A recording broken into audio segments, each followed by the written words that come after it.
The World of Peter Rabbit. Trick or Treat. In the forest, Peter was helping his sisters collect leaves, berries, and flowers for their costumes.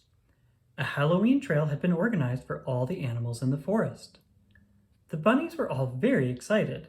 It would be their first time trick-or-treating. You could use this ivy to make something, suggested Peter, pulling out a pile of green leaves. Like fairy wings, said Cottontail. Mopsy looked annoyed. We agreed we'd be princesses, and they don't have wings. Flopsy had found some wildflowers and was already weaving them together. Peter thought for a moment. Why don't you be fairy princesses? Then the ivy can be wings, and Flopsy's flowers can be your crowns?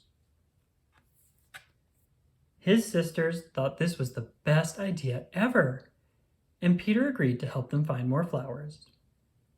What about your costume, Peter? They asked. Don't worry, said Peter. He had a big plan for his costume, but he wanted to help his sisters look their best too. After an afternoon of collecting, Peter's sisters skipped home. Peter followed a little way behind. He was a bit worried about all the work he needed to do for his own costume. Peter, called Cottontail, can you help us make wings? Fairy princesses have really big ones. Their big brother nodded. He was happy to help his sisters, and there would be plenty of time to make his costume. Back at home, the rabbits started work.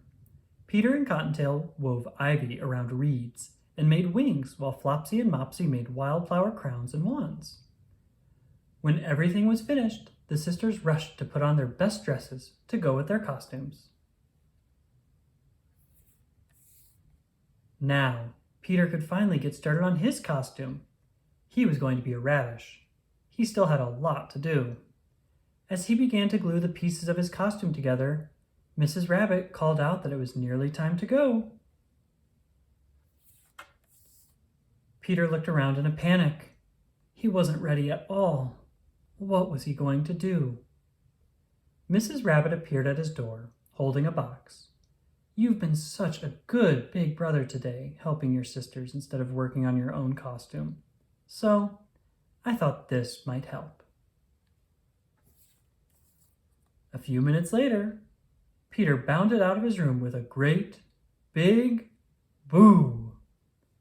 A pumpkin wasn't his favorite vegetable, but it was perfect for Halloween.